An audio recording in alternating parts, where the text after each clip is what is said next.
Es una bendición poder estar juntos una vez más y adorar a nuestro Dios, abrir la Escritura, estudiar la Biblia y ser bendecidos por las verdades que Dios nos deja en su palabra.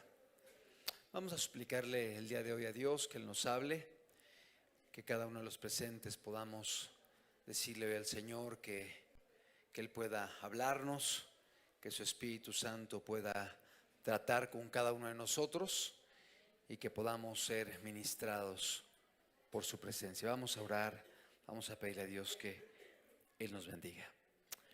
Padre, en el nombre de Jesús, Señor, agradecemos la oportunidad de estar reunidos. Suplicamos que tú te lleves toda la gloria, Señor, y queremos que nos ayudes, que nos hables, que nos instruyas, que nos bendigas. Lo necesitamos. En el nombre de Cristo Jesús. Amén. El día de hoy estaré compartiendo un tema que está relacionado con algunas de las tradiciones que nos rodean en la actualidad de nuestro país y en muchas naciones del globo terráqueo. Cuando uno va moviéndose en medio de la sociedad, uno respira un ambiente distinto, diferente en esta época, y vemos que la mercadotecnia ha sido muy hábil para poder ir utilizando todas las celebraciones y por medio de ellas vender, estar adquiriendo beneficios económicos, estar lucrando con las personas. Y bueno, en la actualidad podemos ver por todos lados calaveras, imágenes anaranjadas, flores, adornos de flores en diferentes lugares. Aquí afuera, inclusive del local, están vendiendo ramos de cempasúchil y uno puede identificar a donde quiera que uno se mueva, sea una papelería o a una tienda de autoservicio o a una bodega horrera, está lleno de telarañas e imágenes relacionadas con el Día de Muertos o con el Halloween. Son tradiciones que nos rodean, tradiciones que podemos ver a nuestro alrededor, y tan pronto concluye una festividad, comienza otra. Ya tienen todo preparado, todo listo. Ahí tienen ya guardado a Santa Claus, ¿verdad? Y tan pronto pasa el 2 de noviembre, sale Santa Claus. Y tan pronto pasa Santa Claus, los Reyes Magos, y así van. Van lucrando con la gente y las tradiciones muy arraigadas en medio de la sociedad. Y el ser humano en ocasiones se deja llevar por toda ese carrusel de imposiciones sociales, muchas de ellas sin un beneficio, muchas de ellas sin algo bueno para tu vida, para nuestra familia, para nuestro hogar, para nuestra sociedad. Por el contrario, nos obligan a veces a gastar lo que no tenemos, a un consumismo, a una esclavitud, y la gente va marchando detrás del ritmo que establece la sociedad. Y peor aún, hay algunas tradiciones que inclusive son contrarias a la palabra de Dios, son opuestas a la palabra de Dios y nos llevan a prácticas totalmente deshonestas, prácticas opuestas a los principios de Dios, como por ejemplo la que estamos comentando, la que estamos citando, que tiene que ver con la veneración a los muertos, las ofrendas a los muertos, las oraciones a los muertos, la veneración a la muerte, el día de Halloween con todas sus tradiciones que importamos del extranjero y que llevan a las personas a veces a corromper a los niños y a llevarlos a ser contaminados desde que son pequeños. Es increíble, pero podemos observar cómo en los días que vienen estaremos viendo con tristeza a niños pequeños de 2, 3, 5, 10, 12 años vestidos de brujas, de diablos, de calaveras, de vampiros, de monstruos, de todo tipo de imágenes que tienden o que evocan al ocultismo. No ves a los niños disfrazados de pollitos o de conejitos o de ovejitas o de patos. O sea, no los ves con algún tipo de traje inocuo, inofensivo. Al contrario, cada vez más grotescos, más violentos, más inclinados hacia el ocultismo, hacia el satanismo, hacia la brujería, hacia la muerte, hacia una tendencia totalmente opuesta a la palabra de nuestro Dios.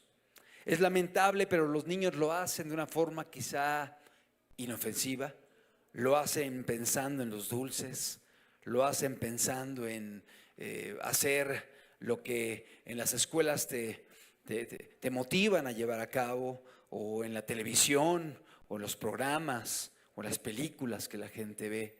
Y muchas veces no entienden que lo que va haciendo es endureciendo el corazón, llevándolo a ver la maldad como algo normal, llevándolos a ver la violencia, el satanismo, el ocultismo, el vampirismo, todo lo que tiene que ver con la brujería, como algo inocuo, inofensivo. Inclusive lo ven como algo agradable, atractivo. Y la gente va corrompiéndose desde que son pequeños. Y muchos padres de familia, de forma quizá ingenua, van llevando a sus hijos y promoviendo esto y orillándolos a lo que el día de mañana va a ser una vida totalmente entregada a cuestiones inapropiadas y contrarias a la palabra de Dios, con un corazón endurecido, con un corazón insensible a la voz de Dios y a las cosas de Dios. Pudiéramos revisar varios textos de la Biblia, no me voy a enfocar mucho a esto, que nos hablan de la prohibición de este tipo de prácticas. En Hebreos capítulo 2, versículo 14, la carta a los Hebreos, en el capítulo 2, en el verso número 14, dice el autor de esta epístola, Hebreos 2:14, así que por cuanto los hijos participaron de carne y sangre, él también participó de lo mismo para destruir por medio de la muerte al que tenía el imperio de la muerte, esto es, al diablo. Al que tenía el imperio de la muerte, esto es al diablo. Y precisamente en estas fechas se hace alusión a la muerte, se venera a la muerte, se adora a la muerte en algunos sectores, se honra a la muerte, se alude a la muerte. Y dice la Biblia que quien tenía el imperio de la muerte es el diablo, quien está utilizando este tipo de tradiciones y celebraciones para llevar a las personas a apartarse del camino de Dios, alejarse de la piedad, alejarse de la honestidad, alejarse de la veracidad, alejarse de la fidelidad al cónyuge, alejarse del cuidado de los hijos, alejarse de aquello que tiene que ver con lo que está apegado a la palabra de Dios, para destruir por medio de la muerte de Jesús, al que tenía el imperio de la muerte, esto es al diablo. Verso 15, y librar a todos los que por el temor de la muerte estaban durante toda la vida sujetos a servidumbre. Él vino a libertarnos de esta esclavitud. Él vino a libertarnos de esas cadenas que llevaban a la sociedad a estar atados a la muerte, a las tradiciones, al temor a la muerte. Porque igualmente es importante mencionar que a través de la historia de la humanidad, las civilizaciones hablan acerca del temor a lo que nos depara después de esta vida. El temor al más allá. La incertidumbre a lo que hay después de esta vida. Y te das cuenta que por ello mismo muchos comenzaban a realizar cierto tipo de rituales como para garantizar algo positivo después de esta vida. Cuando la palabra de Dios nos dice que hay un camino que ha dejado Dios, a través del cual podemos ser libres, un camino a través del cual podemos no temer a la muerte, sino ver a la muerte con ojos distintos, sabiendo que la muerte no nos llevará ni a la angustia, ni a la oscuridad, ni al temor, ni al vacío, ni al tormento, sino la muerte nos llevará a estar en la presencia de Dios, a estar en la presencia de Cristo. Es cierto, la Biblia habla de la muerte eterna, y cuando el ser humano muere, o puede ir a la condenación eterna o puede ir a la vida eterna. Pero por eso estamos aquí, porque Dios desea darnos vida. Dios desea que el día que partamos podamos estar preparados para poder estar en la presencia de Dios. Levítico capítulo 20, versículo 27. Vamos al Antiguo Testamento y vamos a ver cómo desde que se estableció la ley de Dios, Levítico 20, 27,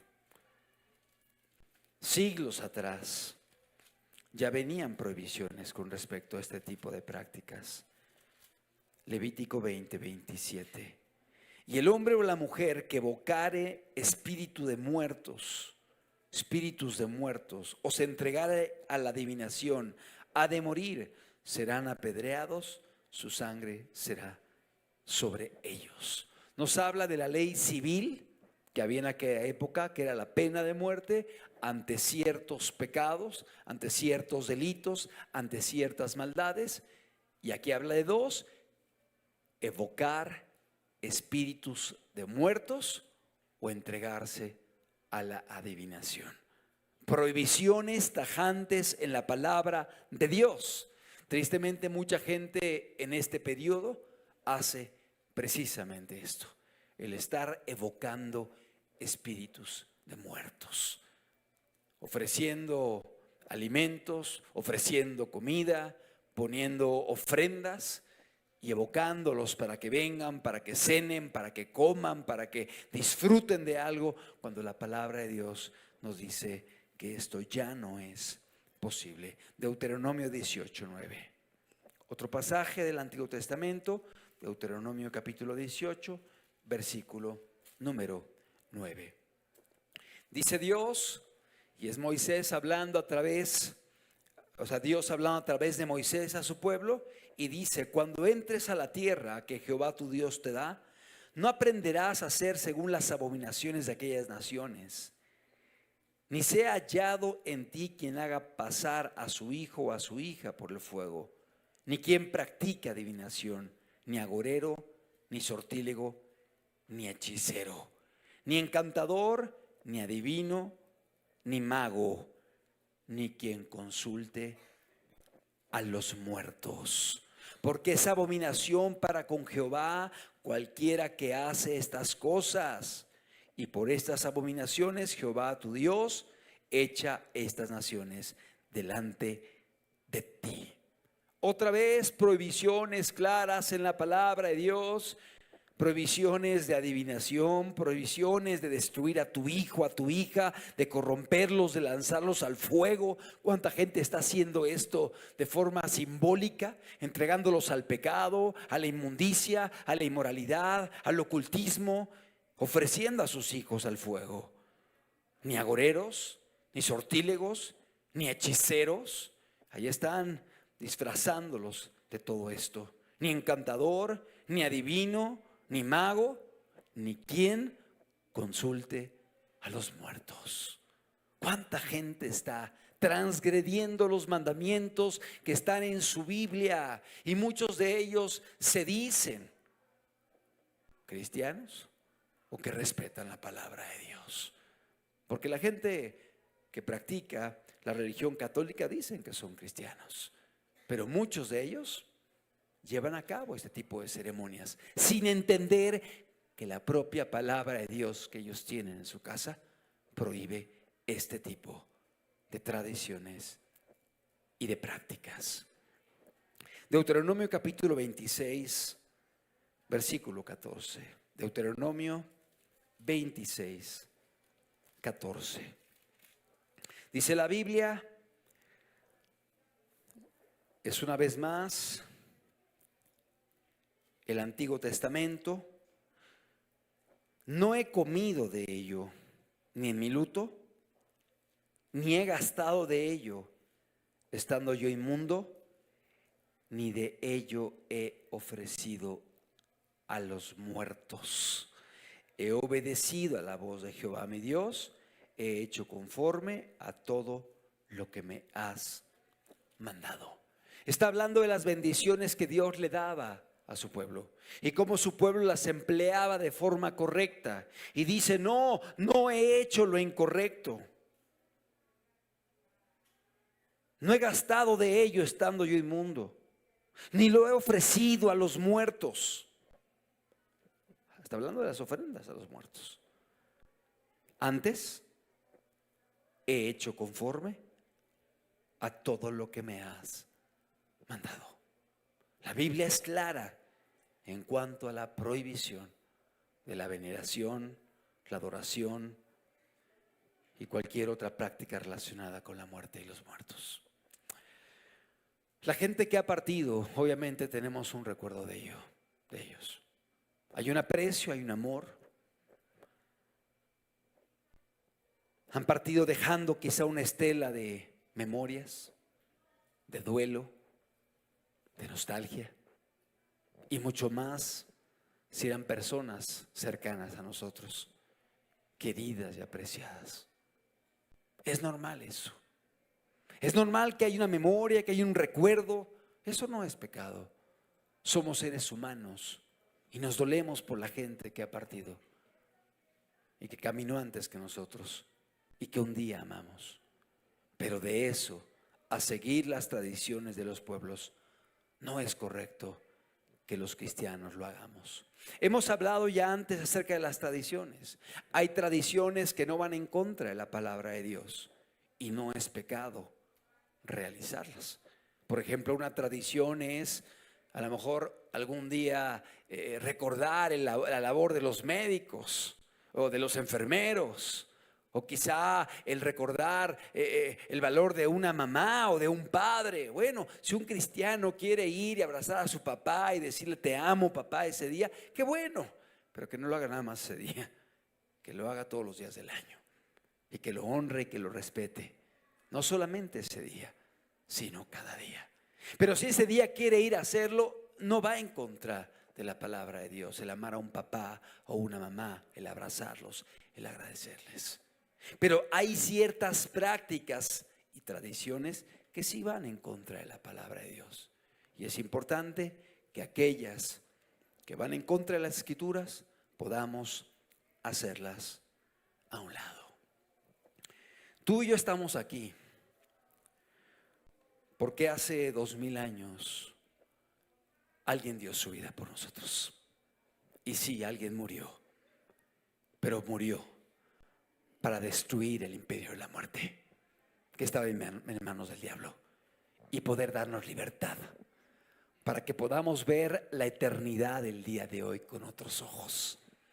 Hoy estamos aquí gracias a alguien llamado Jesús, el cual dio su vida por nosotros, el cual dejó la gloria y se hizo hombre para caminar en esta tierra y enseñarnos un camino de amor, de servicio, de obediencia, de humildad, de entrega a los demás. Hoy estamos aquí porque tenemos esperanza de vida eterna, porque la palabra de Dios es clara y la muerte es una realidad y la paga del pecado es muerte. Es decir, la gente que ha hecho lo malo, la gente que ha pecado, la gente que ha transgredido los mandamientos de Dios, sí se hace acreedora a la muerte. La paga del pecado es muerte. Y lo podemos ver desde el Antiguo Testamento, desde que el hombre fue creado, cuando Adán y Eva estaban en el huerto, que Dios les dijo: comerás de cualquier árbol, pero de este árbol no comerás, porque el día que de él comieres, ciertamente morirás. La paga del pecado es la muerte.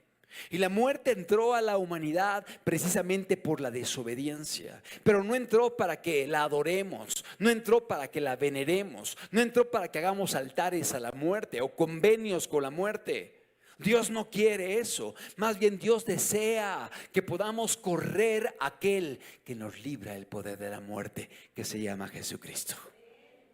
Hace 2000 años vino un hombre llamado Jesús, el cual dio su vida por nosotros, el cual pisó esta tierra y el cual, después de 33 años de servir a la gente que le rodeaba, de amar a su prójimo, de poner los ojos sobre el leproso, sobre el ciego, sobre el sordo, sobre el joven muerto, y hacer milagros buscando el bien de la sociedad.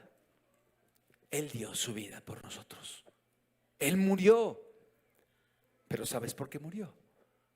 Para tomar nuestro lugar, para pagar lo que tú y yo teníamos que pagar, y de esta manera darle a la raza humana la oportunidad de la vida y del perdón de los pecados, la oportunidad de la eternidad. No es posible que el día de hoy aquellos que nos llamamos su pueblo sigamos venerando a la muerte, sigamos ofreciendo a la muerte, sigamos celebrando a la muerte, cuando más bien estamos aquí para celebrar al autor de la vida. Jesús dijo: yo soy el camino, yo soy la verdad y yo soy la vida. El que cree en mí, aunque esté muerto, vivirá. Yo soy el camino, la verdad y la vida. No hay otro camino para poder llegar al Padre. Y Él le dijo a María y a Marta, cuando estaban allí en el sepulcro de su hermano Lázaro: yo soy la resurrección y la vida. El que cree en mí, aunque esté muerto, vivirá. Y el que vive y cree en mí, no morirá eternamente. Tenemos esa confianza, tenemos esa certeza, y esto es lo que nos trae aquí y que nos lleva a caminar con Dios, porque sabemos que seguimos a alguien que no solamente nos dio promesas, sino que estuvo dispuesto a hacerse hombre y a caminar en medio de nosotros y a enseñarnos un estilo de vida. Amó, sirvió, perdonó y finalmente tomó nuestro lugar. Tomó nuestro lugar muriendo en la cruz del Calvario.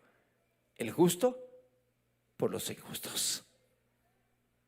El que nunca hizo pecado se hizo pecado por nosotros, para que hoy pudiéramos tener la oportunidad de la vida eterna. Y como dice el autor a la carta a los hebreos, que aquellos que un día caminamos en el pasado con el temor a la muerte, el día de hoy podamos ser liberados del temor a la muerte y saber que la muerte perdió su aguijón. Ya no tiene esa fuerza, ya no tiene el poder que tenía antes, porque hoy la muerte representa el estar eternamente con Dios. Hoy la muerte para el cristiano representa el partir para estar eternamente en la presencia del Señor. Amado, ¿por qué es esto? Porque Jesús dio su vida por nosotros. Si Él no hubiera dado su vida por nosotros, hoy estaríamos condenados a la perdición y a la muerte eterna. Si Él no hubiera dado su vida por nosotros, el día de hoy, como dice el apóstol Pablo, seríamos los mayores dignos de conmiseración.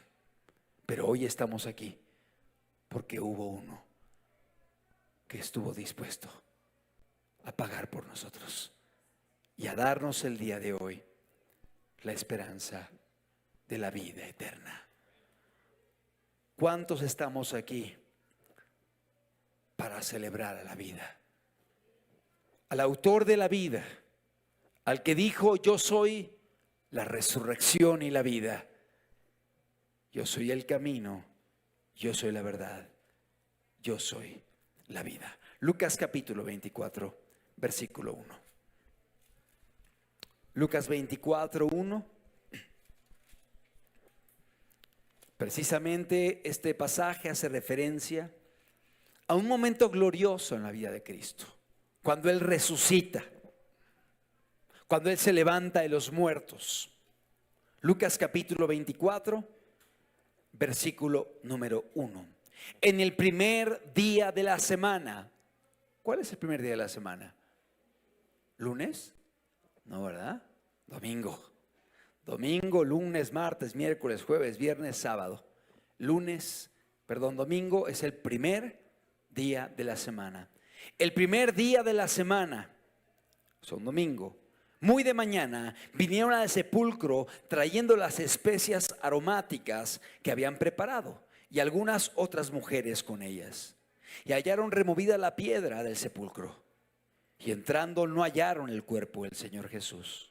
Aconteció que estando ellas perplejas por esto, he aquí se pararon junto a ellas dos varones con vestiduras resplandecientes. Y como tuvieron temor y bajaron el rostro a tierra, les dijeron: ¿por qué buscáis entre los muertos al que vive? Amén. ¿Por qué buscáis entre los muertos al que vive? Allá estaba la gente buscando entre los muertos, buscando en el sepulcro, buscando en el lugar de los muertos al que estaba vivo, al que vive por los siglos de los siglos. Y los ángeles le preguntan a las mujeres: ¿por qué buscáis entre los muertos al que vive? ¿Cuánta gente el día de hoy se encuentra así? Los verás deambulando, caminando de casa en casa, añorando, venerando, aludiendo a la muerte y a cosas relacionadas con la muerte, sin saber que realmente la solución y la salida la podemos encontrar solamente en Cristo Jesús. Porque no hay otro nombre dado a los hombres en el cual podamos ser salvos. Hay un solo nombre y un solo mediador entre Dios y los hombres, y este es Jesucristo hombre. Es lo que dice la palabra de Dios. No hay otro camino, y el camino se llama Jesús. Y hoy veremos por qué Jesús ha impactado al globo terráqueo como nadie más. Como Jesús ha dejado una huella imborrable en la historia de la humanidad como nadie ha podido hacerlo, porque no hay otro camino sino Jesucristo. Y los ángeles le preguntaron a las mujeres: ¿por qué buscáis entre los muertos al que vive?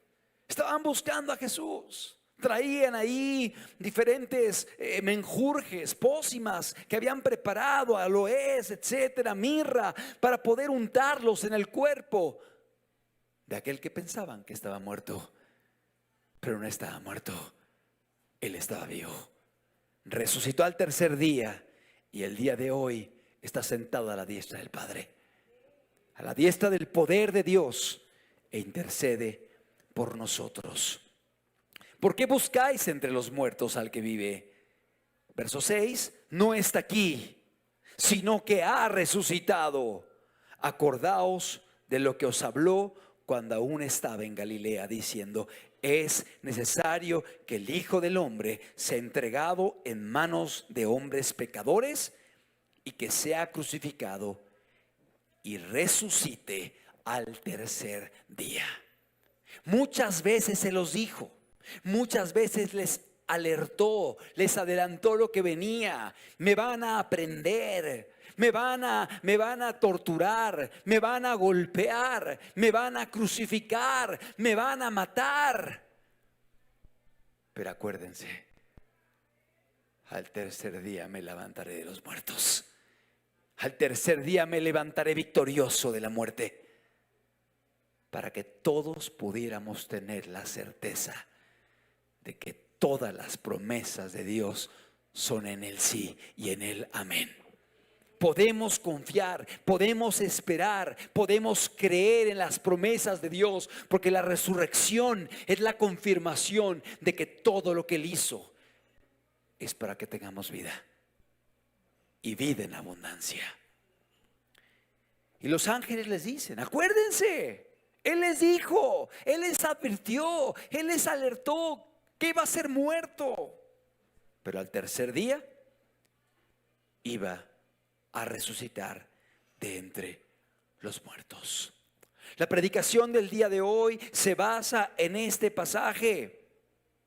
¿Por qué buscáis entre los muertos al que vive?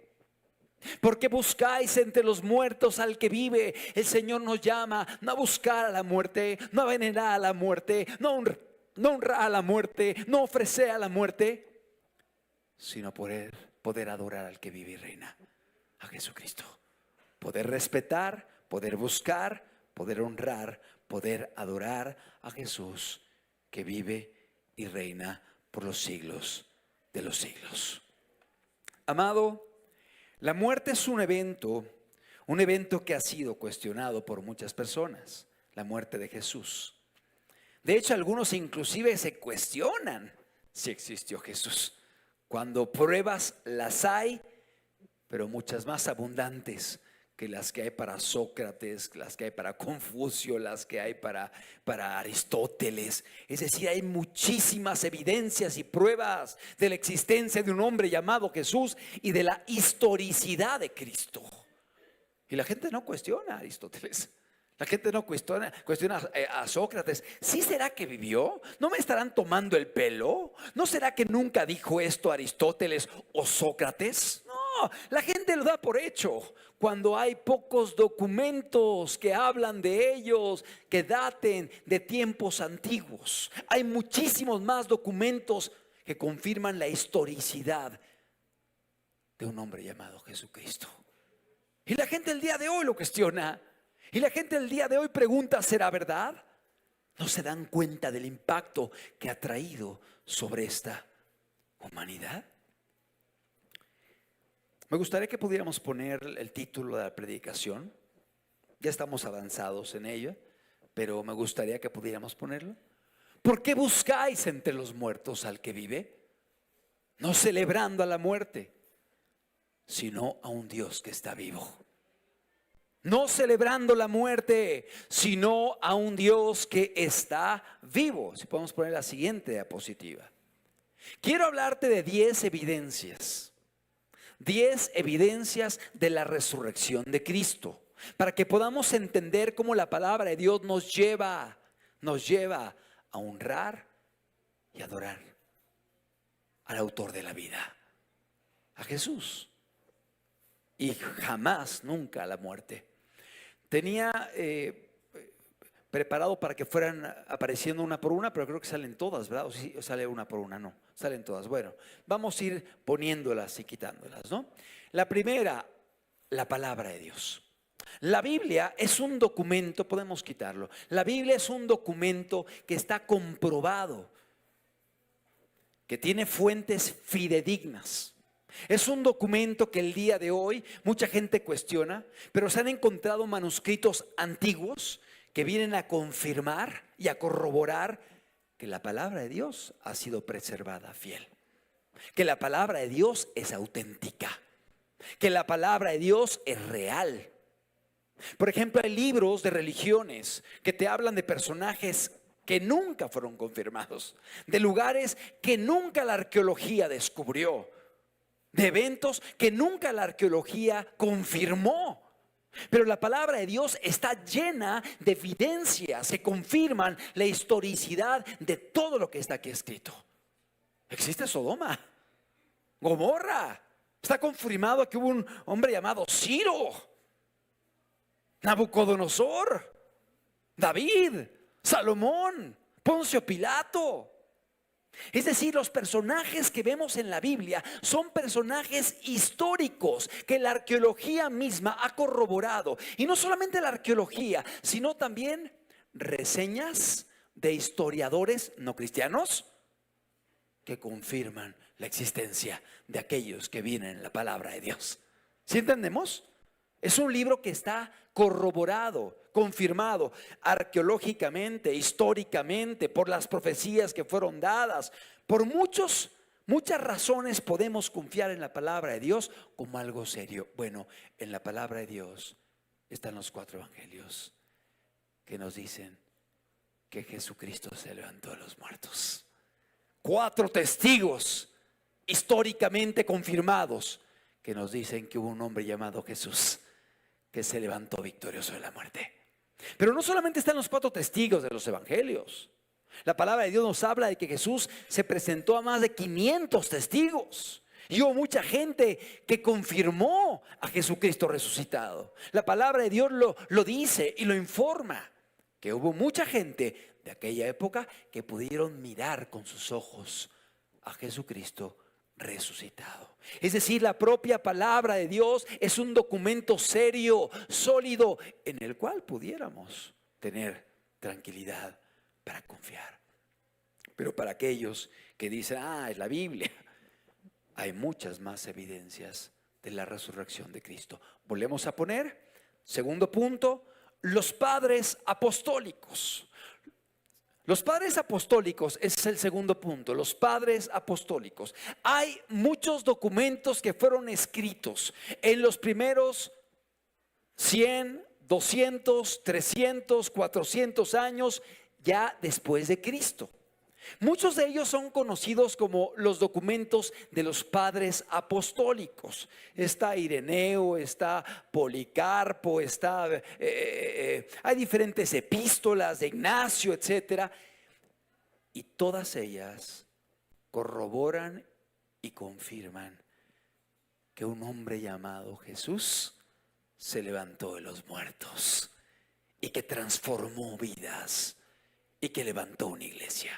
Es decir, los documentos de los padres apostólicos son documentos históricos que corroboran este evento, que Dios se hace hombre en Cristo Jesús y muere en la cruz del Calvario, entregado por los judíos, condenado por los romanos y muerto, y al tercer día se levantó victorioso. Los padres apostólicos también citan de forma constante y de manera innumerable este evento. Podríamos citar varios documentos, no lo vamos a hacer. Si a alguien le interesa, puede buscar libros de los padres apostólicos y puede revisar todo lo que ellos escribían acerca de la muerte y resurrección de Cristo. Tercera evidencia, si volvemos a poner la diapositiva. Documentos históricos no cristianos, es decir, gente no cristiana que habló acerca de Jesús, habló de su vida, habló de sus obras, habló de su muerte y aún habló de su resurrección. No eran cristianos, eran romanos, eran de otras culturas, eran personas que no eran cristianos, no respetaban a Cristo, pero finalmente históricamente hicieron reseñas, hicieron cartas a emperadores romanos, donde dichas cartas que se tienen hasta el día de hoy confirman lo que dice la palabra de Dios en cuanto a la historicidad de la vida, la muerte y aún la resurrección de Jesucristo. Si pudiéramos, por favor, poner la diapositiva número 5, por favor, es Plinio II. Plinio II. Este hombre, Plinio II, habló acerca de la resurrección de Cristo. Plinio II era gobernador de Bitinia, en Asia Menor. De hecho, él estaba en contra de los cristianos. Pero curiosamente le escribe a un emperador y en sus cartas él reseña, hace una mención, él hace una reseña del cristianismo sin saber que sus propias cartas iban a ser documentos que vendrían a confirmar la fe del cristianismo. Gobernador de Bitinia en Asia Menor, escribió al emperador Trajano pidiendo consejo respecto a cómo tratar a los cristianos. Se llama Plinio II o Plinio Menor y nos transportamos al año 112 después de Cristo. Voy a leer un párrafo de lo que él escribió. Dice: afirmaban, sin embargo, que toda su culpa o error consistía en que tenía el hábito de reunir, o sea, está hablando de los cristianos, tenían el hábito de reunirse en cierto día fijo, se refiere al domingo, antes de que amaneciera, y allí cantaban en versos alternados un himno a Cristo como un Dios, y que se sometían a un juramento solemne y no a hechos malvados de ninguna clase, sino más bien a nunca cometer fraude, no cometer robo, adulterio, a nunca falsear su palabra, ni a negar algo que se les hubiera confiado, cuando fueran llamados a dar cuenta de ellos. Y aquí dice que estaban habituados a reunirse un cierto día fijo, haciendo referencia al domingo, al primer día de la semana, que comenzó a celebrarse como resultado de la resurrección de Cristo. Plinio II, Plinio el Menor, haciendo referencia a los cristianos en el año 112 después de Cristo, y haciendo referencia obviamente a la veneración a Jesús y a cómo se reunían el domingo en alusión a la resurrección de Cristo. La diapositiva anterior tenemos el rostro de un hombre llamado Suetonio. Estamos ahora transportándonos al año 120 después de Cristo. Es un historiador romano, no es cristiano. No es una persona que respetase a Jesús. Es romano, se oponía a Jesús. Oficial de la corte en tiempos de Adriano, un emperador. Escritor de los anales de la casa imperial. Vamos a ver qué escribió este hombre Suetonio en el año 120 después de Cristo. Como los judíos estaban provocando continuos disturbios bajo la instigación de Cristos, otra manera de detener a Cristo, los expulsó de Roma.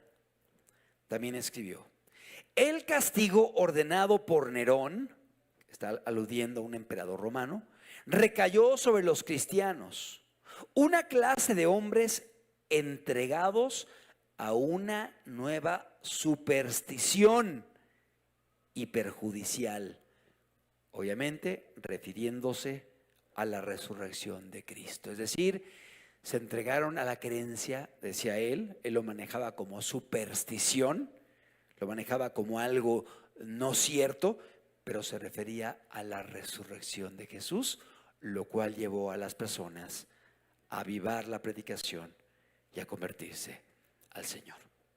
Hay otro documento más al cual me quiero referir. Ponemos la tercera diapositiva. Es un documento de Flavio Josefo. Flavio Josefo es un historiador judío, no es cristiano, es judío. Los judíos fueron los que entregaron a Jesús a la muerte.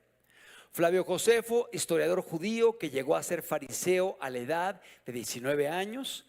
En el año 66 después de Cristo, fue comandante de las fuerzas judías en Galilea.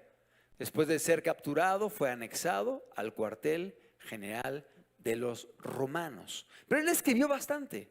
Y si te das cuenta, nos estamos trasladando al año 37 después de Cristo. O sea, estamos hablando prácticamente, los tiempos en los cuales murió Jesús. Porque Jesús más o menos nació en el año 4 de nuestra era. Es cuando nació Jesús. Hay diferentes ajustes que hubo y por eso la fecha no cae en el año 0. Aun y cuando se dice que vivimos en el año 2024 después de Cristo, hay un ajuste de 4 años. Pero si vemos año 37, es muy próximo a la muerte y a la resurrección de Jesús. ¿Qué escribió Flavio Josefo? Voy a leerte el siguiente texto. Ahora había alrededor de este tiempo un hombre sabio de nombre Jesús, si es que es lícito llamarlo hombre, pues era un hacedor de maravillas, un maestro tal que los hombres recibían con agrado la verdad que les enseñaba. Atrajo así a muchos de los judíos y a los gentiles. Él era el Cristo. Y cuando Pilato, a sugerencia de los principales entre nosotros, le condenó a ser crucificado, aquellos que le amaban desde un principio no se olvidaron, pues se volvió a aparecer vivo ante ellos al tercer día. Exactamente como los profetas lo habían anticipado, y cumpliendo otras 10,000 cosas maravillosas respecto a su persona que también habían sido preanunciadas. Y la tribu o la secta de los cristianos, llamados de este modo a causa de él, no ha sido extinguida hasta el presente. Esto es escrito en un documento que escribió Flavio Josefo en Antigüedades 18, número 33. O sea, aún se tiene identificado el documento, el libro, el lugar donde él escribió esto, y hace una referencia de los cristianos, de cómo vivieron, de cómo veneraron a Cristo, de cómo fue asesinado por Poncio Pilato y cómo al tercer día se levantó de los muertos. Es decir, historiadores no cristianos o personas que escribieron documentos que el día de hoy son considerados como documentos históricos por parte de gente no cristiana, corrobora y confirma la muerte y la resurrección de nuestro Señor Jesucristo. Volvemos una vez más a la segunda diapositiva, que nos habla acerca de las evidencias. Ya vimos los historiadores no cristianos. La tumba. Algunos dicen es que fue robado de la tumba el cuerpo de Jesús. Pero cuando uno entiende cómo era la tumba y cómo era la circunstancia en la cual fue sepultado Jesús, uno se da cuenta que era prácticamente imposible que Jesús hubiera sido robado o secuestrado por los discípulos.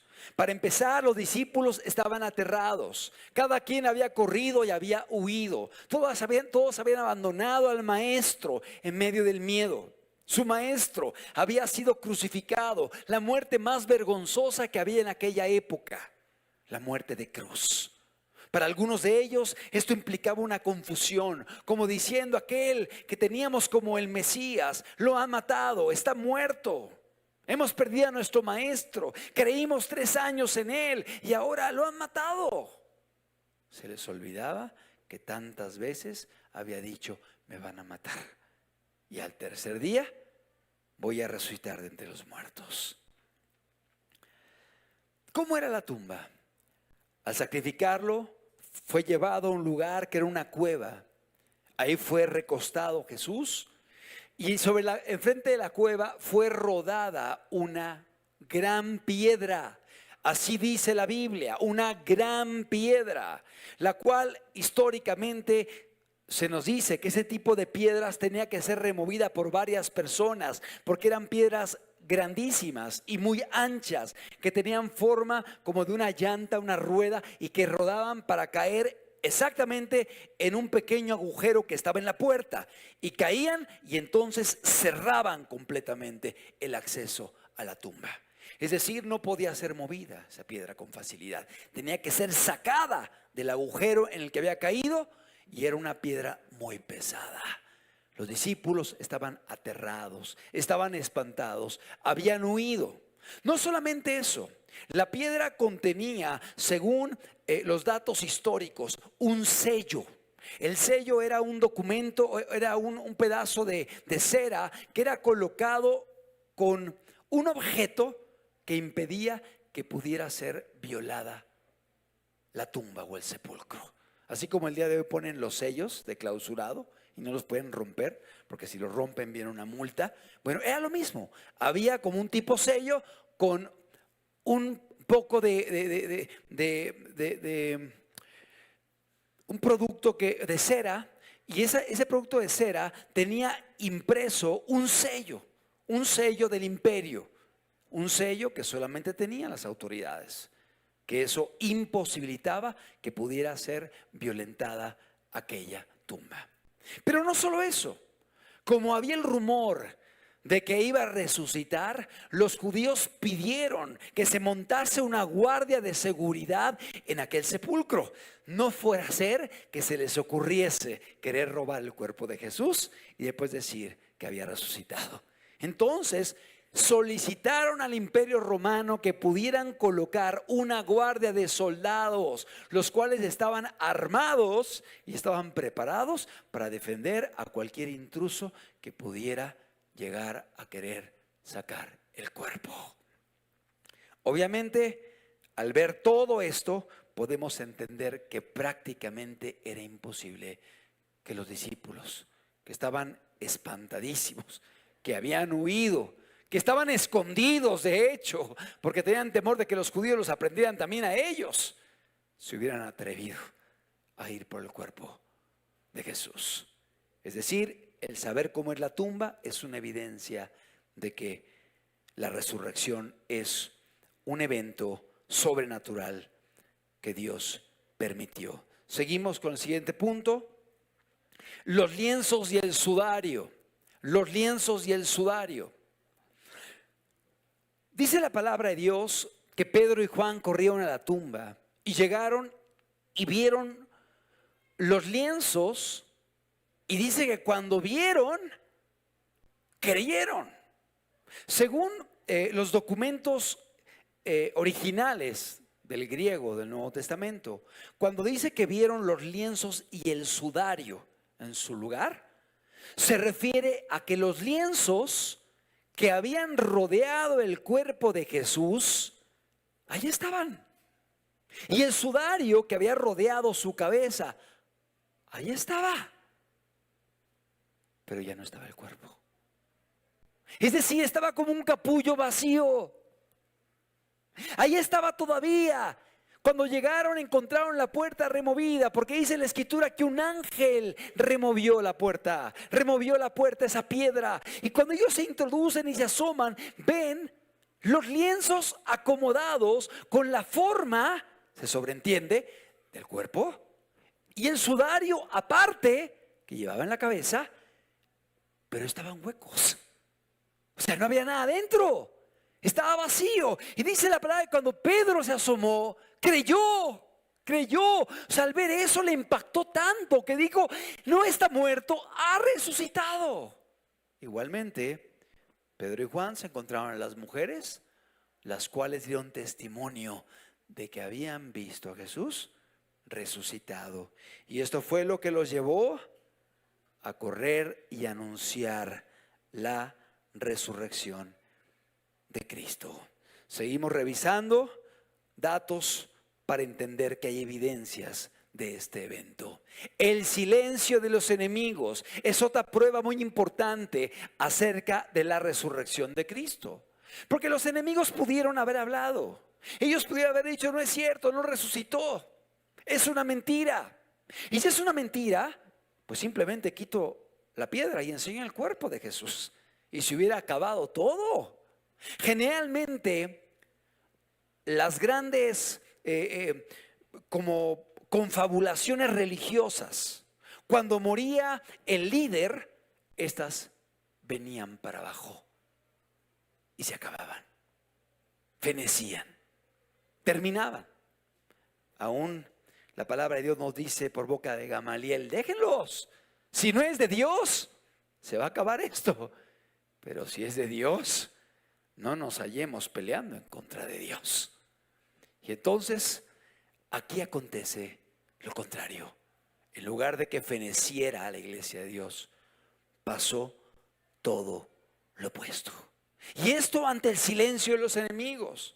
Si los discípulos lo hubieran robado, pues los hubieran buscado, los hubieran detenido, hubieran recuperado el cuerpo. Había toda una infraestructura de un imperio romano que pudo haber hecho eso. Que eran 120 personas en contra de un imperio poderoso. Nada. Finalmente, el silencio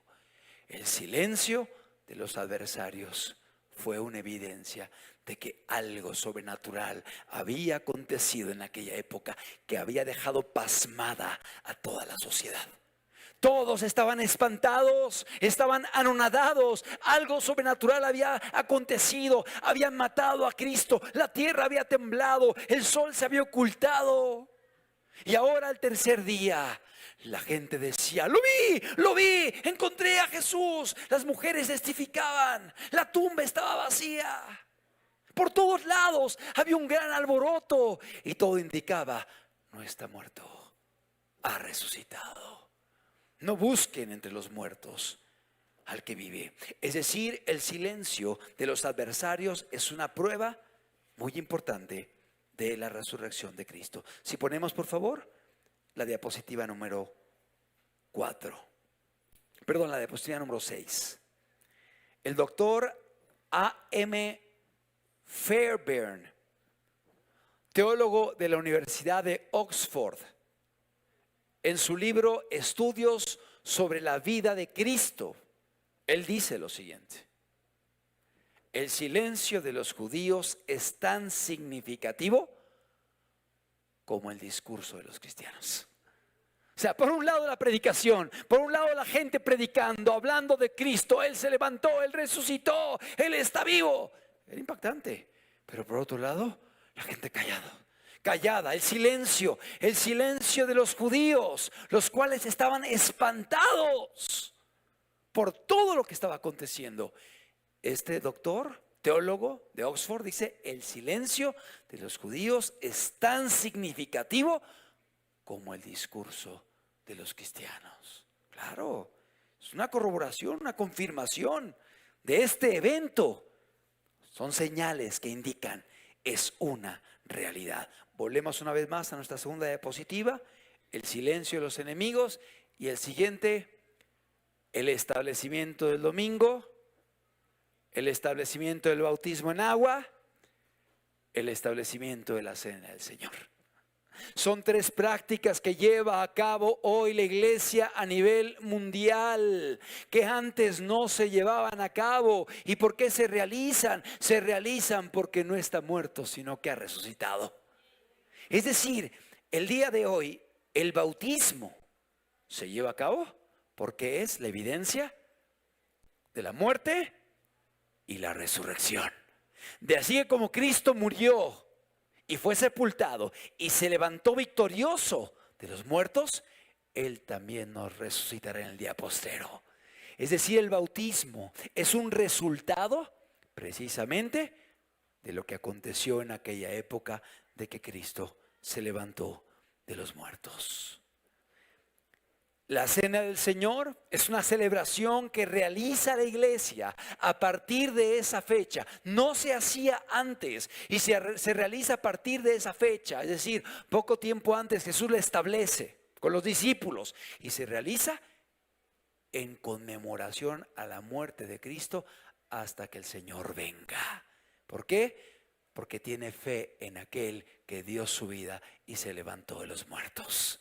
Y esto comenzó a celebrarse en medio de las iglesias primitivas y está confirmado por la Biblia y está confirmado por los padres apostólicos y está confirmado, pues el día de hoy se sigue haciendo a través de todo el mundo. Es un resultado de la resurrección de Cristo. ¿Qué más? La iglesia cristiana dejó una de las prácticas y de las tradiciones más importantes del judaísmo. Muy importante. La iglesia cristiana dejó una de las prácticas y de las tradiciones más fuertes del judaísmo, que era el respeto del día sábado. Y ahora comenzó a celebrar el domingo como la celebración del nacimiento, la esperanza por la resurrección de un Dios vivo. ¿Sí entendemos? Es decir, el domingo comienza a celebrarse como un día especial. Y el día domingo viene del latín Dominus, que significa el día del Señor, el día señorial, el día en que Jesús nació, el día en que nació nuestra esperanza. Resucitó de los muertos Jesús. Amado, tenía que pasar algo muy fuerte para que los judíos dejaran de respetar el sábado.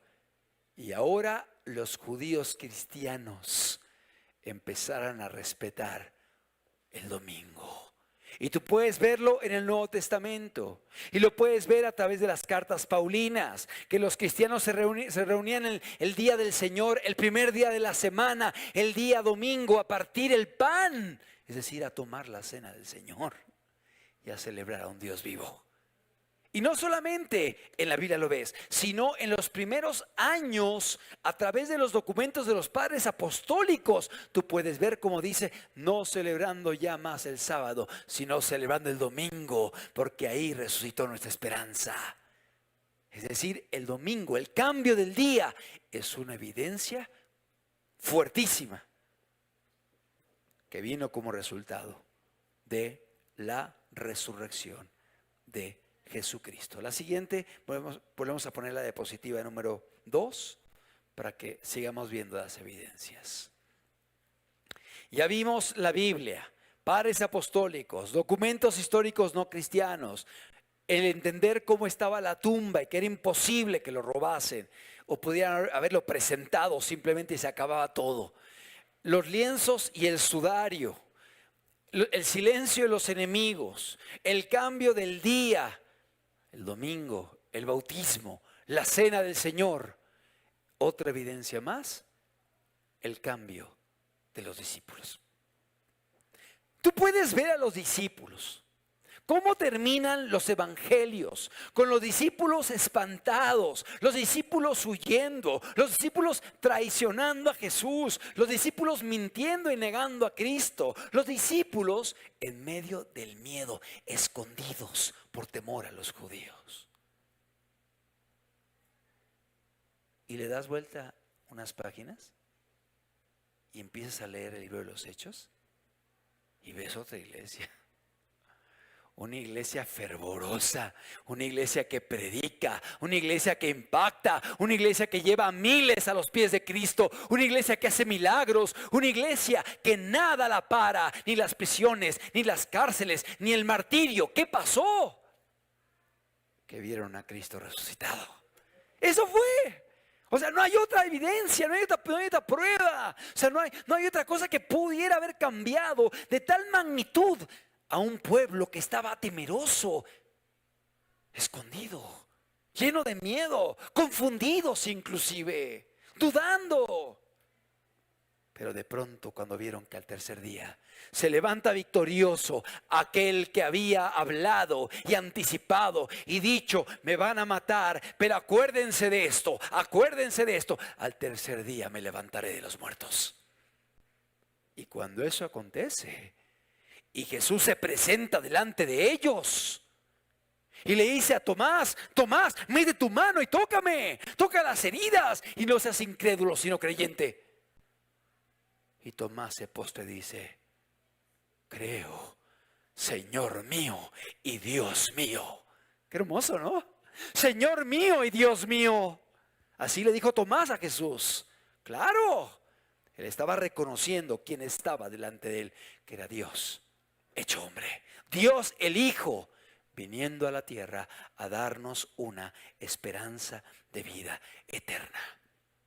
Y tú puedes ver el cambio de los discípulos, el cambio de los apóstoles, un Pedro ahí temeroso, miedoso, mintiendo, maldiciendo, ahí escondido en medio del fuego y huyendo. Y de pronto ves un Pedro levantándose y predicando la palabra de Dios. Y se salvan 3,000 personas. Y son bautizados 3,000 en un solo día. Y días después vuelve a predicar y 5,000 se convierten. ¿Quién hizo esto? Dios lo hizo.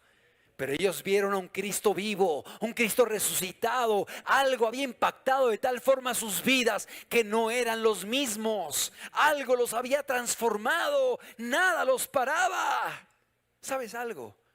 Si Jesús hubiera muerto y no hubiera resucitado y ellos lo hubieran robado, ¿sabes qué? No hubieran ya predicado, porque hubieran dicho, es mentira todo. Aquí está su cuerpo, lo escondimos, se echó a perder, fue falso todo lo que él dijo, se hubiera acabado. Pero no pasó eso, por el contrario, vemos una iglesia distinta, una iglesia llena de fe, de fervor, de valor, de enjundia, de denuedo. Y los vemos encarcelados, azotados, golpeados. Y comienzan los mártires. Matan a Esteban, matan a Jacobo. Después matan a Pedro, matan a Pablo, matan.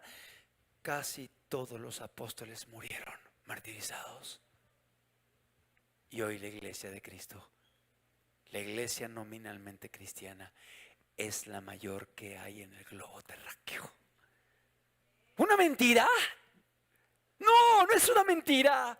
¿Qué pudo hacer que hubiese ese impacto? Obviamente ellos vieron al maestro vivo, lo vieron caminando, preparando el pescado, dándoles de comer, y eso los llevó a ellos entonces a poder dar su vida, no por una mentira, sino por la verdad y por la vida, por Jesús, por el evangelio, por la gente que se pierde.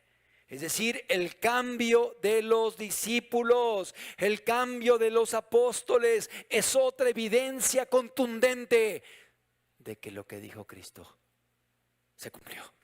Él no está muerto, Él resucitó. Volvemos a poner la segunda diapositiva. Ya vimos, cambio de los discípulos, el siguiente es el martirio, ya lo mencionamos. Los apóstoles murieron, los discípulos murieron. De los 12, obviamente sin contar a Judas, de los 12, el único que no murió por martirio fue el apóstol Juan. Pero sí fue perseguido. Lo quisieron quemar. Lo llevaron desterrado a Patmos. Y en esa isla él escribió el Apocalipsis. Y dice, estando yo en el día señorial. Señorial. Griego Dominus, que habla en el día del Señor, el día domingo, primer día de la semana. Es decir, en el primer día de la semana vino la revelación del Apocalipsis. Qué hermoso, ¿no? Jesús visitando a su pueblo, Jesús hablando a su pueblo. Y los discípulos fueron martirizados, fueron muertos. ¿Quién moriría sabiendo que está muriendo por una mentira? ¿Quién moriría sabiendo que está muriendo por algo que es falso? Obviamente ellos lo vieron con sus ojos. Ellos sabían que era verdad. Y por ello estuvieron dispuestos a partir hasta la muerte. La siguiente, por favor, el crecimiento de la iglesia. El crecimiento de la iglesia. La iglesia ha crecido.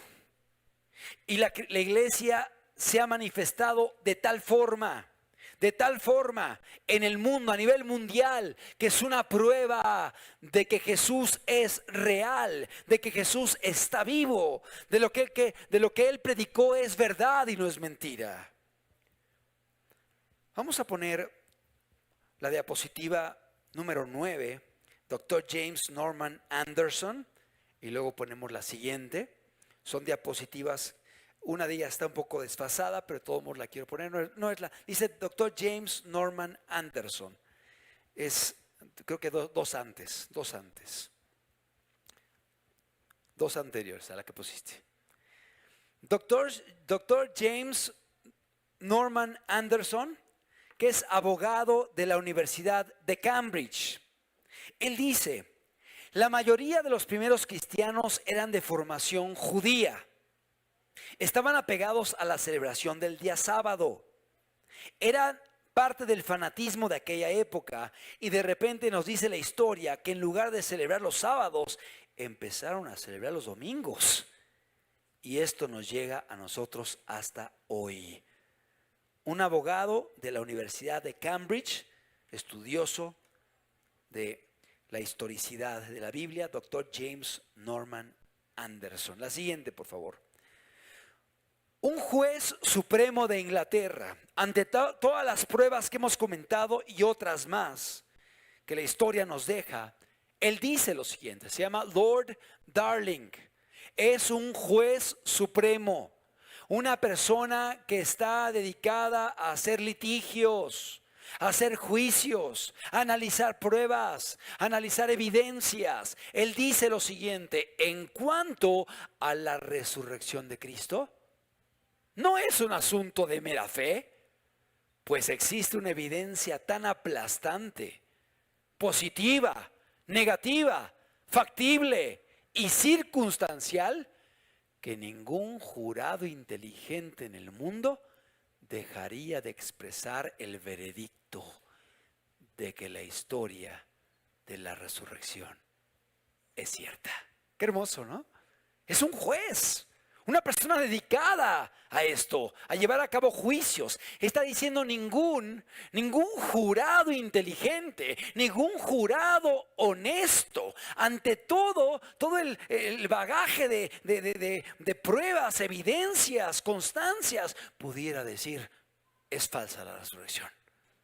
Es una realidad, la resurrección es una realidad que se ha dado en medio de la humanidad. Amado, la iglesia cristiana, nominalmente hablando, yo sé que hay muchos que se dicen cristianos que realmente no obedecen a Jesús como deberían, pero finalmente se llaman cristianos. ¿Sabes tú cuál es la iglesia más numerosa en el planeta Tierra? Nominalmente hablando, el cristianismo. Tiene 2.1 mil millones de creyentes. Está por encima del Islam, que tiene 1.5 mil millones. También vienen, son bastante numerosos. Pero los cristianos, que se llama nominal, 2.1 mil millones. El budismo, 376 millones. El judaísmo, apenas 14 millones. El hinduismo, 900 millones. La mayor religión nominalmente hablando en el planeta Tierra es el cristianismo. ¿Acaso un hombre, un lunático, un mentiroso, un farsante habría impactado al globo terráqueo como lo hizo Jesús? ¡Claro que no! ¿Por qué hay tal impacto? Porque no era un lunático, era Dios hecho hombre, no era un farsante, era la verdad aquí en la tierra. No era una persona que estaba engañando a nadie. Es el camino a la vida eterna. Claro, esto ha provocado que la religión mayoritaria en el planeta Tierra sea el cristianismo. Y déjame decirte que a pesar de que hay otras religiones que tienen muchos millones de adeptos, la gran mayoría de ellos reconoce a Jesús. Para los musulmanes, que son 1.5 millones, Jesús es considerado un profeta debajo de Mahoma, pero finalmente un profeta. No digo que estén bien los musulmanes, pero estoy diciendo que aún el Islam reconoce a Jesús. Por ejemplo, el budismo dice que Jesús es un iluminado, así lo llaman. El hinduismo dicen que Jesús fue un dios más de los tantos dioses que tienen.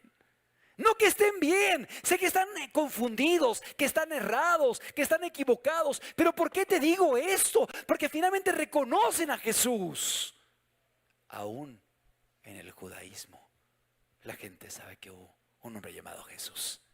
Y ellos le dicen, no, fue un falso Mesías, pero finalmente saben que hubo un hombre llamado Jesús, porque Él ha dejado una huella imborrable en la historia de la humanidad.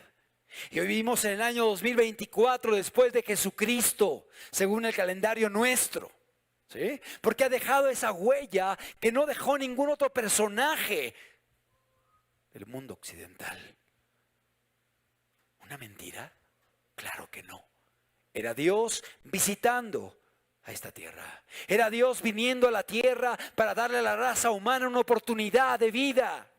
¿Cómo es posible que el hombre el día de hoy esté venerando a la muerte? ¿Cómo es posible que esté siguiendo y honrando a la muerte, sacrificando a la muerte, ofrendando a la muerte, cuando el autor de la vida vino a la tierra para enseñarnos el camino? Y el camino a la eternidad, el camino correcto, y nos ha dejado leyes buenas, leyes justas, leyes perfectas, a través de las cuales podemos prepararnos para la eternidad. Quiero concluir con esta enseñanza comentándote el caso de un par de personas, un par de jóvenes estudiosos.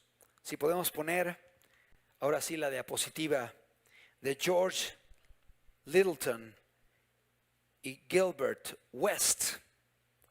Estos dos hombres que ves en la pantalla eran dos talentosos estudiantes de la Universidad de Oxford. Bueno, está bien, sí. Dos talentosos estudiantes de la Universidad de Oxford. Eran incrédulos y estaban dispuestos a demostrar con dos de los pilares del cristianismo que éste carecía de fundamentos y evidencias. O sea, ellos decidieron atacar dos de los pilares del cristianismo. Así como si yo quisiera tirar las columnas de esta casa, de este inmueble, obviamente se viene para abajo y se derrumba, porque son columnas que sostienen todo el edificio. Bueno, ellos quisieron demostrar que dos columnas del cristianismo eran falsas y las golpearon. El primero, Lord Littleton, se dispuso a probar, fíjate, que Saulo de Tarso jamás se convirtió del judaísmo al cristianismo. Él se fue al Medio Oriente a seguir toda la trayectoria de los viajes paulinos y verificar que no era cierto que Pablo había dejado el judaísmo, que siempre fue judío, que fue formado judío y que murió judío. Él decía, no se hizo cristiano, es mentira, es engaño. Y se fue a probar que era falso lo que dice la Biblia. El segundo, Gilbert West, se dispuso a probar que no había evidencias de que Jesús había resucitado de los muertos. Se dispuso a probar que no había evidencias de que Jesús había resucitado de los muertos. Se apartaron, cada uno se fue a diferentes zonas a investigar, pasaron varios años. Y cuando terminaron sus investigaciones, se volvieron a juntar, se reunieron. Pero antes ambos estaban confundidos, ambos estaban turbados. ¿Por qué? Porque Littleton dijo, Saulo de Tarso efectivamente había sido transformado y se había convertido en cristiano. Y Gilbert West encontró evidencias inequívocas de la resurrección de Cristo. Si ponemos la siguiente, ahí podemos ver dos documentos que ellos escribieron. Y los escribieron en el siglo XVIII, en 1747. Uno de ellos es un documento que confirma que el apóstol Pablo efectivamente abandonó el judaísmo para convertirse al cristianismo.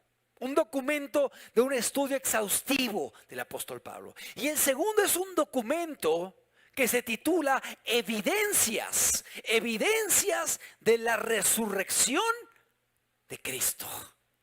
Es decir, este hombre, Gilbert West, escribió un documento donde afirma que efectivamente hay vastas evidencias de que Jesús se levantó de los muertos. La siguiente, en el documento de Gilbert West, él comienza su estudio y de hecho en la portada dice, no juzguéis antes de haber examinado la verdad.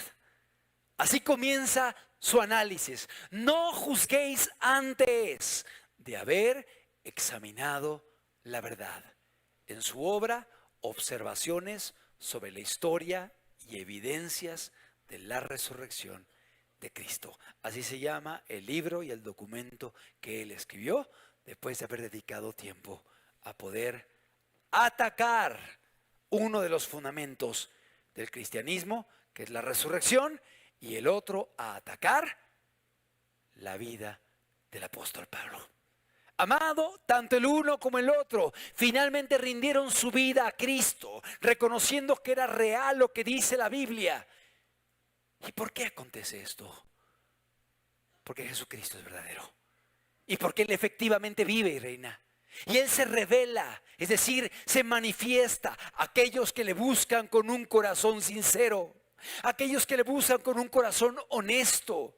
Como aconteció con el apóstol Pablo, que le perseguía, que aprendía a los cristianos, que los llevaba arrastrando, que los llevaba a maldecir, y participó aún en el asesinato del primer mártir después de la muerte de Cristo, de Esteban. Pero en medio de su búsqueda,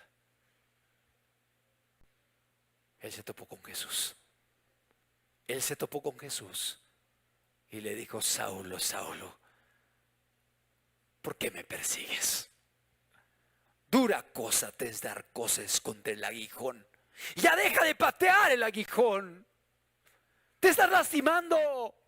Te estás hiriendo. Estás acabando con tu vida. Dura cosa te es dar cosas contra el aguijón. Y él, cayendo a tierra, le dijo: Señor, ¿quién eres? Y le dijo: yo soy Jesús, a quien tú persigues. Yo soy Jesús. Levántate, levántate y ve a Damasco, y se te dirá lo que tienes que hacer. Y este hombre, Saulo de Tarso, se levantó afectado en su salud, afectado en su visión por la luz resplandeciente que vio, y llegó allí, y un discípulo llamado Ananías oró por él y fue sanado. Y a partir de ese día, Saulo de Tarso se volvió Pablo, que empezó a predicar el evangelio y a dar su vida por Cristo. Amado, ¿qué llevó a que Pablo fuera transformado? ¿Qué llevó a que Pablo dejara una fe tan arraigada que tenía y tradiciones tan aferradas en el judaísmo? ¿Qué dejó que un fariseo de fariseos dejara todo esto? El encuentro con un Jesús resucitado, un Dios vivo, que le llamó por su nombre y le dijo: Saulo, Saulo, ¿por qué me persigues? Ya no hagas eso. Dura cosa te es dar cosas contra el aguijón. Amado, no busquemos entre los muertos al que vive. No está muerto. Él ha resucitado. ¿Por qué no cerramos nuestros ojos? El Señor está aquí. Y el Señor conoce la sociedad en la cual nos estamos moviendo. El Señor conoce los ataques constantes que sufrimos, aquellos que deseamos caminar con Dios. El Señor conoce los escarnios, las burlas, el rechazo, la oposición que hay por todos lados en contra de la piedad, en contra de Cristo, en contra de su palabra. Amado, pero no permitamos que nada nos detenga. No permitamos que nada frene el llamado que Dios tiene para contigo y para con tu vida. Yo te digo algo: si tú eres alguien honesto, si tú eres alguien sincero, el Señor va a tener un encuentro personal contigo, como lo tuvo con el apóstol Pablo, con Saulo de Tarso. El Señor desea revelarse de forma personal a cada uno de los presentes, para que nuestra fe no esté basada en teorías, en suposiciones filosóficas, sino en un Dios que está vivo, que nos conoce, que nos habla, que nos busca, que nos llama. Amado, yo caminé más de 22 años con conocimiento y con tradiciones, pero un día tuve el llamado de Jesús y yo supe que era Él. Y yo supe que Él me estaba buscando a mí. Y no hubo lugar para la duda. Y hubo decisiones radicales y drásticas en mí. Decisiones que hicieron que hubiera un cambio total en mi vida. Porque fue un encuentro con un Dios vivo. Un Dios real, no con una enseñanza, no con una doctrina, no con una teoría, sino con un Dios que está vivo. No busques entre los muertos al que vive. Él es más que una religión, Él es más que una tradición, Él es más que una doctrina. Él está vivo y Él está en medio de nosotros. Él te está buscando, Él te ama y Él desea que tengas vida eterna. Dice la Biblia que el ladrón no ha venido sino para robar, para matar y para destruir. Y eso está haciendo el diablo a través de falsos profetas y a través de la obra que Él realiza, matando, robando, destruyendo. Pero Jesucristo ha venido para que tengas vida y para que la tengas en abundancia. Amado, no sigamos la corriente de este mundo, no sigamos el ritmo que establece la sociedad corrompida, sino que podamos oír la voz de Dios y podamos adorar y honrar al que está vivo, al que vive el día de hoy y vive por los siglos de los siglos. No, Él no está muerto. Y si Él murió como hombre, sí murió como hombre. Pero ¿sabes por qué murió? Para pagar con su muerte la muerte que nos esperaba y librarnos a los presentes y a todos los que en Él hemos creído del temor de la muerte, para que podamos saber que después de esta vida nos depara la vida eterna en Cristo Jesús, porque Él compró nuestra eternidad a través de su sacrificio. En Él tenemos vida, en Él tenemos salvación, en Él tenemos esperanza de vida eterna.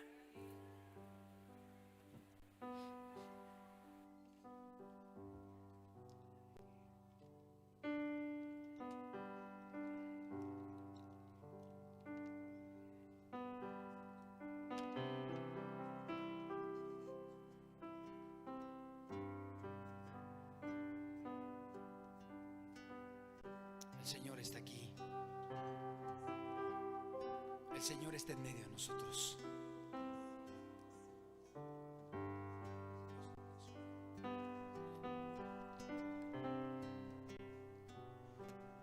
Él vino a esta tierra. No es un mito, no es una historia, no es un cuento, es una historia. No es una fábula, no es una mentira, no es una invención. Dios se hizo hombre. Dios el Hijo vino a la tierra a dar su vida por nosotros. Él se entregó por amor a nosotros. Y Él nos está buscando, Él nos llama. Él está vivo.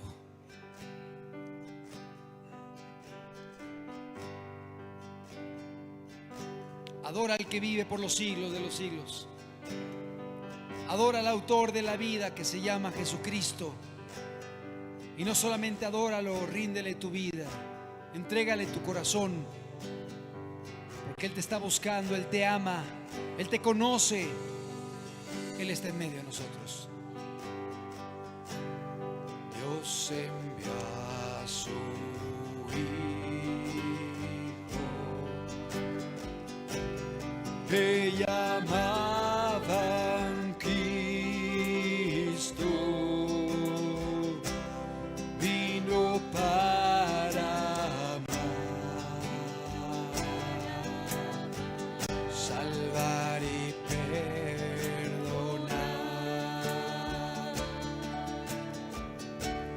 Él dio su vida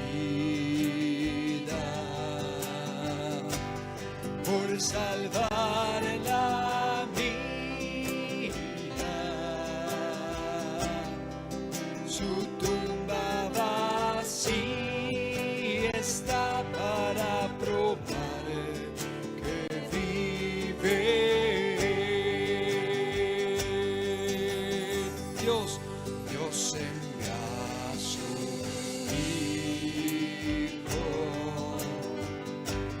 Te llamaban Cristo. Vino para amar, salvar y perdonar.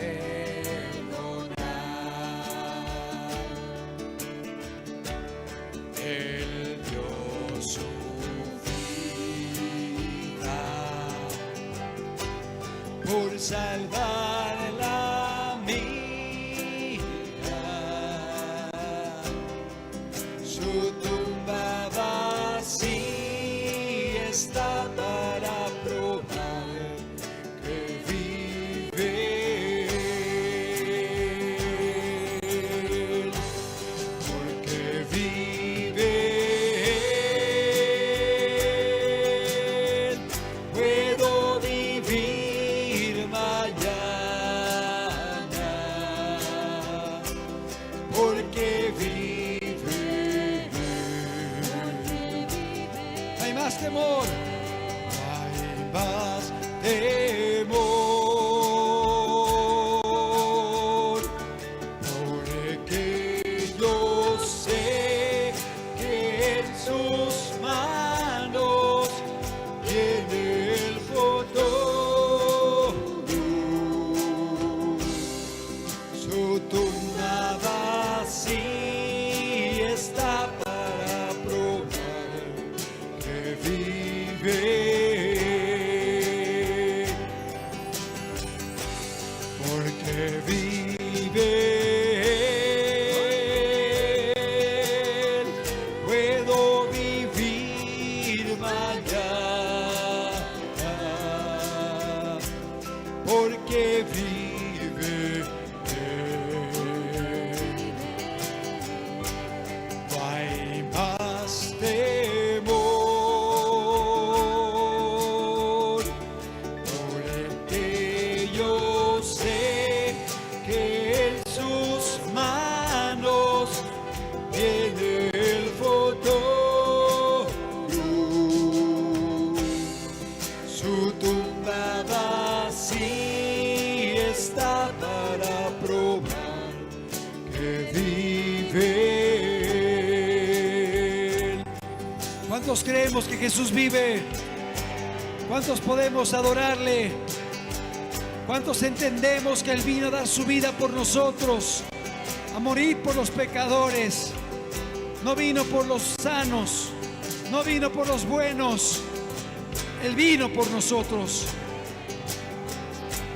Dios envió a su Hijo, le llamaban Cristo, vino para amar, salvar y perdonar. Él dio su vida por salvar la mía.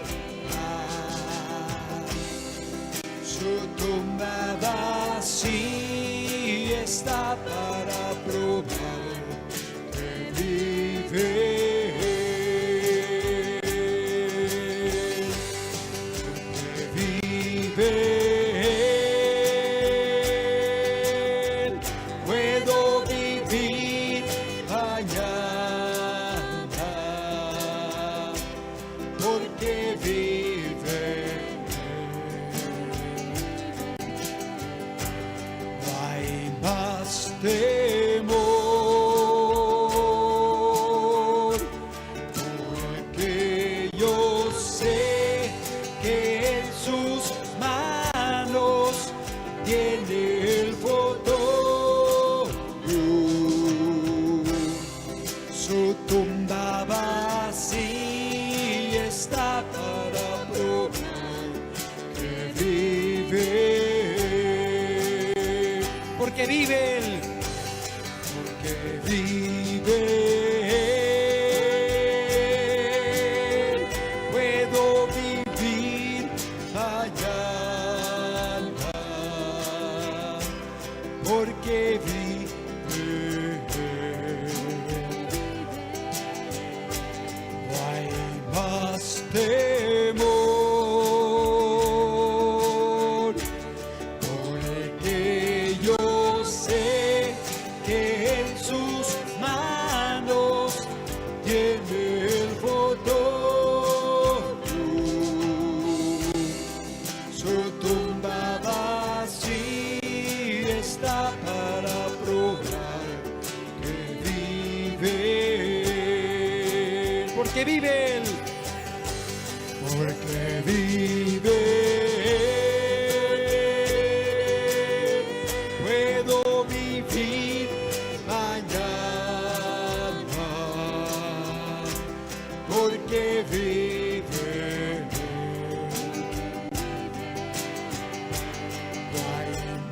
más temor, porque yo sé que en sus manos tiene el control. Su tumba vacía está para probar que vive. Su tumba vacía está para probar que vive.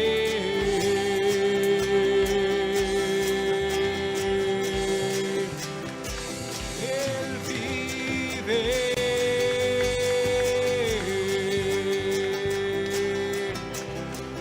Jesucristo vive.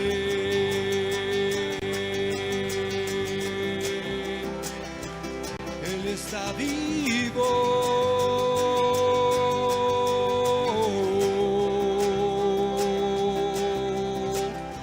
Nuestro Rey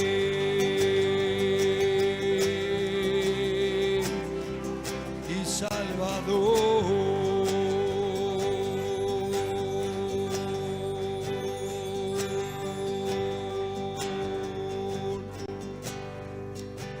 Tenemos un Dios que está vivo.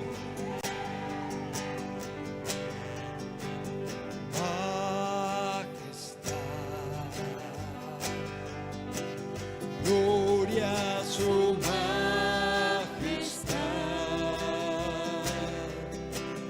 A Jesucristo sea la gloria, honra y poder.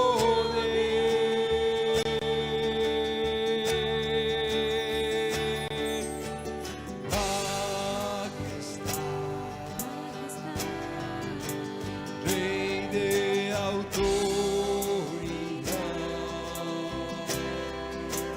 dejó su trono por los suyos, su nombre adorar. Majestad, majestad, gloria a su majestad. A Jesucristo sea la gloria, honra y poder.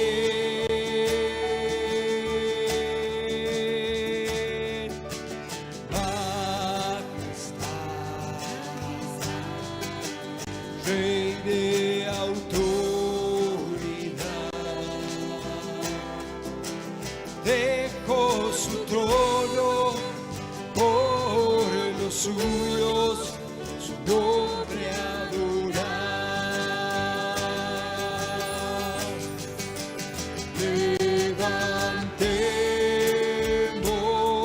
Levantemos el nombre de Cristo y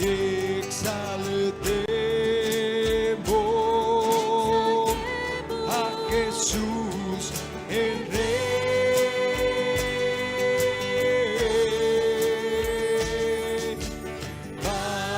Majestad,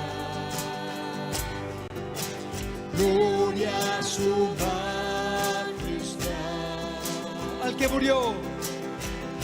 que murió y resucitó, Hijo de Dios. Levantemos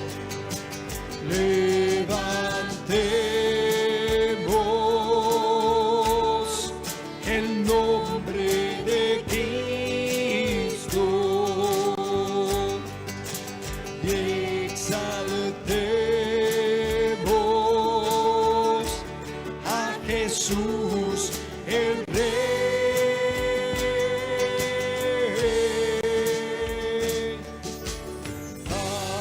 Majestad, gloria, gloria a su majestad.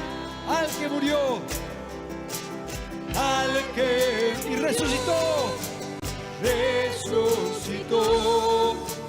Hijo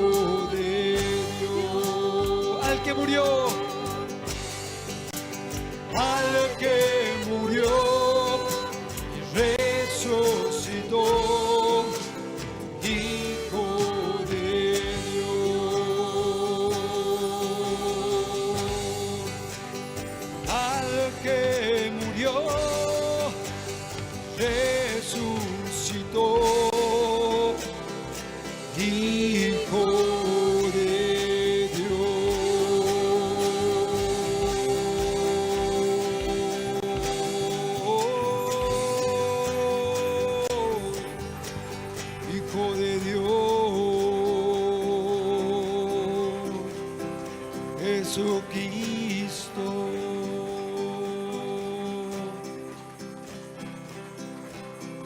Jesucristo está vivo.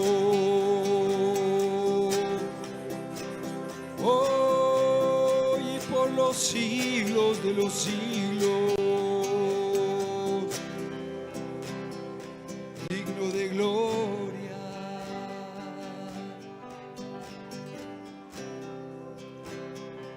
Y de alabanza.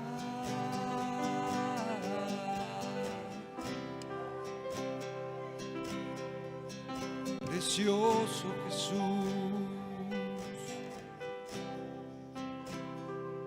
te exaltamos.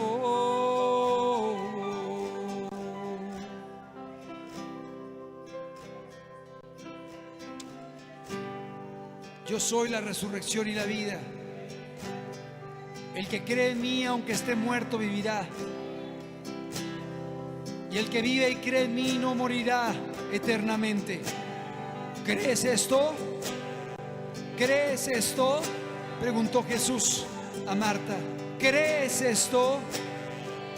Que podamos creer, que podamos confiar. Nuestro Dios está vivo y se llama Jesús. Gracias, Padre. Gracias, Señor, por tu palabra, Señor. Eres precioso, Dios. Eres real, Señor. Estás vivo. Estás en medio de nosotros. Eres más que una doctrina. Eres más que una teoría, Señor. Eres un Dios vivo. Cristo está vivo. Gracias, Señor Jesús. A ti sea toda la gloria.